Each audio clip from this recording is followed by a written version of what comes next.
আসসালামু আলাইকুম রহমতুল্লাহি ওয়া বারাকাতুহু। কি অবস্থা সবার? আশা করি আপনারা সবাই ভালো আছেন। আলহামদুলিল্লাহ আমি অনেক ভালো আছি। আমি আমাদের লাল সবুজ ফুটবল স্পোর্টিং ক্লাব কর্তৃক আয়োজিত ফুটবল টুর্নামেন্ট 2026 সালে আমরা সিজন 1 টুর্নামেন্ট, এই টুর্নামেন্টের মধ্যে আমি প্রথম রাউন্ড সিনিয়র জুনিয়র হয়েছিল, তখন আমি খেলছিলাম। খেলার পর আমি তখন হেরে যাই, আমরা সিনিয়র টিম জিতে যাই। তারপর আমাদের লাল সবুজ বনাম হয়েছিল পুঠিপাড়া এই ধরনের একটা টিমের সঙ্গে পড়ছিল।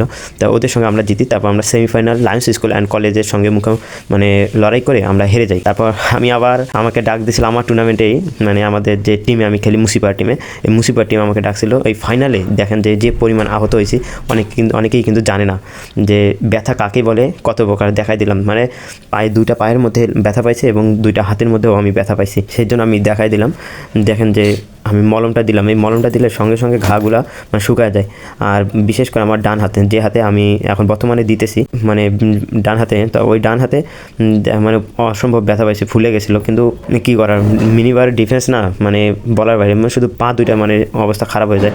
আর আপনারা যারা উপর থেকে বলেন যে ভাই হ্যান্ড করছে, হ্যাঁ আমি সেমিফাইনালে হ্যান্ড করছিলাম, ওটা আমারই দোষ। যে আমার নিজের টিম নিজের হাতে আমি নষ্ট করছিলাম। যে টিমটা ছিল লাল সবুজ ফুটবল স্পোর্টিং ক্লাব বনাম এই পুঠিপাড়া এই ধরনের একটা ছিল। তা আমাকে সবাই ক্ষমা করবেন, যেন আমি নিজে ভুল করেছিলাম, কারণ কি ব্যালেন্স সবসময় থাকা যায় না।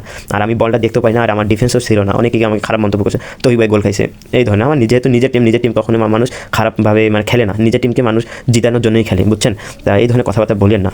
আর দেখতে পাচ্ছেন যে আমি কীভাবে আমি আহতটা হয়েছিলাম, আবার ইনজুরিতে পড়ে গেছি। সবাইকে আল্লাহ হাফেজ।